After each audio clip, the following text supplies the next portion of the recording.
কোন অবস্থাতে নামাজ ত্যাগ ইসলামে অ্যালাউড না। আপনি লক্ষ্য করুন, নামাজ আপনি দাঁড়িয়ে পড়তে পারছেন না, ইসলাম বলে বসে পড়ো। বসে পড়তে পারছেন না, আল্লাহ বলেন শুয়ে পড়ো।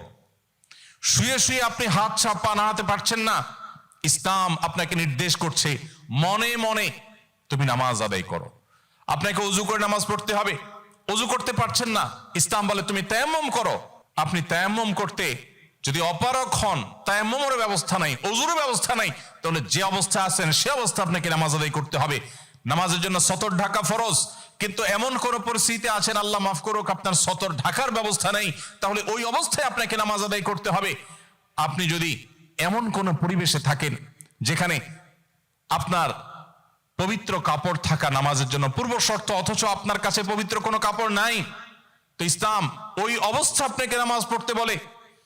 কেবলার দিকে ফিরে নামাজ পড়া ফরজ, কিন্তু কেবলা কোন দিকে আপনি জানেন না, জানার কোনো উপায় নাই, কাউকে জিজ্ঞেস করেও জানার ব্যবস্থা নাই, আপনার কম্পাসেরও সার্ভিস আপনার কাছে নাই, কোনোভাবে কেবলানের উপর আপনি করতে পারছেন না।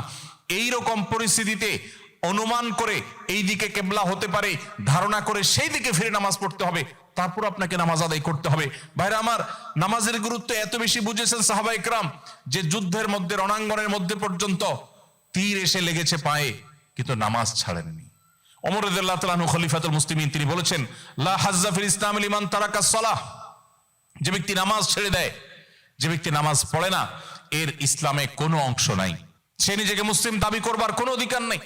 এই জন্য ভাইরা আমার, আপনি অন্য অনেক কিছুতে ছাড় পাবেন, রোজা রাখতে পারছেন না, আল্লাহ রাব্বুল আলামিন কোরআনে কারিমে বলেছেন ওয়া আলাল্লাযীনা ইউতীকুনাহু ফিদিয়াতু তুআমু মিসকিন। কিছু মানুষ রমজানে এমন অবস্থা আছেন যে এখন রোজা রাখতে পারছেন না, তাদেরকে আল্লাহ বলেছেন ফামান কানা মিনকুম মারিদান আও আলা সাফারিন ফাইদ্দাতুম মিন আইয়ামিন উখার।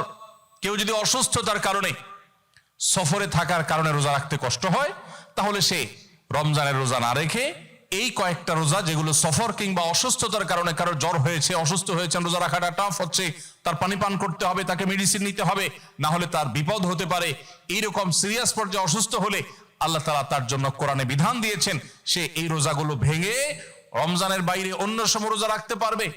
আর যদি কারো রোজা রাখার ক্ষমতা একেবারে শেষ হয়ে যায়, ওয়ালাল্লাযীনা ইউতীকুনাহু ফিদিয়াতু তুআমু মিসকিন, কারো রোজা রাখার একেবারে ক্ষমতা নেই, তিনি অসুস্থ হয়ে পড়েছেন বা বার্ধক্যজনিত কষ্টে তিনি বয়সের শেষ প্রান্তে এসেছেন, রোজা রাখতে পারেন না, আর এই ব্যক্তির জন্য রোজার বিকল্প হিসাবে খাদ্য বিতরণ করতে বলা হয়েছে। মিসকিনকে, একজন মিসকিনকে একদিনের খাবার দিয়ে দিলে একটা রোজার বিকল্প হয়ে যায়। এইরকম ব্যক্তির, যে ব্যক্তির রোজা রাখার ক্ষমতা নাই বার্ধক্যজনিত কারণে, অথবা এমন অসুস্থতা যে অসুস্থতাতে কখনো আর সুস্থ হওয়ার সম্ভাবনা নেই, তার জন্য ফিদিয়ার ব্যবস্থা রেখেছে ইসলাম। কিন্তু নামাজের ব্যাপারে ইসলাম কোনো বিকল্প দেয় নাই। ভাইরা আমার, নামাজ এমন একটা ইবাদত যে এটার কোনো বিকল্প না, যে ঠিক আছে নামাজ পড়তে পারো না, তুমি সাদাকা দিয়ে দাও, এটা হয়ে যাবে, এরকম কোনো বিধান কোরআন হাদিসে নাই।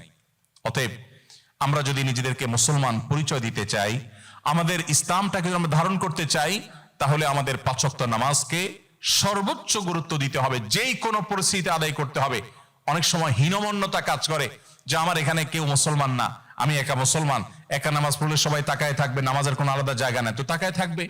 তাতে আমার যদি একটু হেজিটেশন হয়, আমি যদি একটু অস্বস্তিতে পড়ি, আমি যদি একটু লজ্জাস্কর পরিস্থিতিতে পড়ি, তারপরেও সেটাকে আমার মেনে নেওয়াটা আমার ইমানের দাবি। আমি জান্নাতটা আল্লাহর কাছে কোন মুখে চাইবো? অনন্তকালের সুখের ঠিকানা জান্নাত যে চাইবো, সেখানে তো আমাকে কিছু স্যাক্রিফাইস করতে হবে। এই স্যাক্রিফাইসের বিনিময় আল্লাহর কাছে আমি জান্নাত চাইতে পারি। মুসলিম ভ্রাতৃত্ব, এই মুসলিম ভ্রাতৃত্বকে আমরা অনেক মুসলিম নামাজ কালাম পড়ার পরও সেভাবে ধারণ করতে পারি না, সেভাবে আমাদের ভেতরে আমরা সেটাকে লালন করতে পারি না, যেটা আমাদের অনেক বড় একটা ল্যাকিংস বা দুর্বলতা। অ্যাজ এ মুসলমান, আমরা গোটা পৃথিবীর সমস্ত মুসলমানদের সুখে সুখী হওয়া, গোটা বিশ্বের সমস্ত মুসলমানদের কষ্টে কষ্ট অনুভব করাটা আমাদের নৈতিক দায়িত্ব। দুর্ভাগ্য আমাদের, গোটা বিশ্বের অন্য ভাষাভাষী মুসলিম তো পরের কথা, আমার স্বদেশী, আমার ভাষার যে সমস্ত মুসলিমেরা আছেন, তাদেরকে পর্যন্ত অনেক সময় আমরা আপন করতে পারি না, বা তাদেরকে ভাই হিসাবে আমরা ট্রিট বা জ্ঞান করতে পারি না। যে হাদিসটা আমি পাঠ করেছি, সে হাদিসে এই ইসলামী বা মুসলিম ভ্রাতৃত্বকে আরো বড় আকারে, বড় অ্যাঙ্গেলে দেখানো হয়েছে। নবী করিম সাল্লাল্লাহু আলাইহি সাল্লাম থেকে সে হাদিসটি বর্ণনা করেছেন ইমাম মুসলিম রাহিমাহুল্লাহ, যেটা বর্ণনাকারী সাহাবী ছিলেন নোমান ইবনে বাশির রাদিয়াল্লাহু তাআলা আনহু তিনি বলেন, নবী করিম সাল্লাল্লাহু আলাইহি ওয়াসাল্লাম ইরশাদ করেছেন, মাসালুল মুমিনিনা ফি তাওয়াদ্দিহিম ওয়া তারাহুমিহিম ওয়া তাআতুফিহিম মাসালুল জাসাদ। অর্থাৎ গোটা পৃথিবীর সমস্ত ঈমানদারদের পরস্পরের মধ্যে দৃষ্টান্ত হলো একে অন্যের প্রতি মায়া, মমতা, সহমর্মিতা, আন্তরিকতা, দয়া, অনুগ্রহ করা। এগুলোর ক্ষেত্রে গোটা বিশ্বের সমস্ত মুসলমানরা একটা দেহের মতো, একটা শরীরের মতো। ইদাশতাকা মিনহু উযওয়ান তাদাআ লাহু সাইরুল জাসাদি বিল সাহরি ওয়াল হুম্মা। একটা শরীর বা একটা দেহের যেরকম কোন একটা অঙ্গ যদি অসুস্থ হয় তাহলে পুরো শরীর সেটাকে অনুভব করে। কারোর যদি পায়ে আঘাতপ্রাপ্ত হন পুরো শরীর জ্বর হয়ে যায়, পুরো শরীরে জ্বর এসে যায়। কারোর যদি হাত ভেঙে যায় গোটা শরীর কষ্ট অনুভব করে। যদি কারোর শরীরে কোনো অসুস্থতা দেখা দেয় সে অসুস্থতার কারণে শুধুমাত্র সেই অঙ্গ নির্ঘুম থাকে না, পুরো শরীর নির্ঘুম থেকে যায়।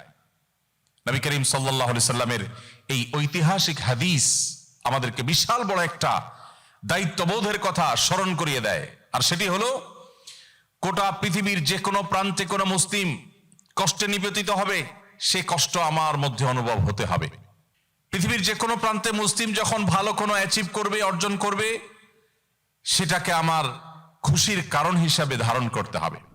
মাল্টিকালচারাল সোসাইটিতে যারা নিজের ঈমান আমলকে বাঁচাতে চান তাদের জন্য সবচেয়ে প্রধান কর্মসূচি হলো 5 ওয়াক্ত নামাজকে সর্বোচ্চ গুরুত্বের সাথে আদায় করা। যেই কোনো পরিস্থিতিতেই হোক আপনাকে নামাজ আদায় করতে হবে।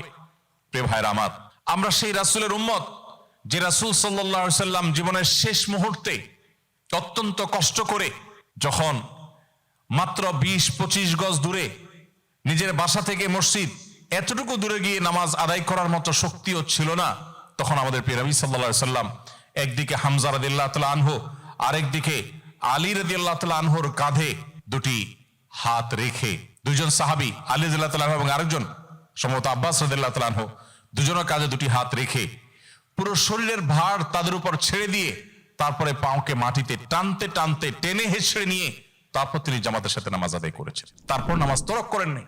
ভাইরা আমার, নামাজকে যদি আপনি সেভ করেন, যত যাই হোক আমি নামাজ ছাড়বো না, এই প্রতিজ্ঞা যদি আপনি করেন, আল্লাহ তাআলা আপনার ঈমানকে, আপনার ইসলামকে অটোমেটিক সেভ করবেন ইনশাআল্লাহ।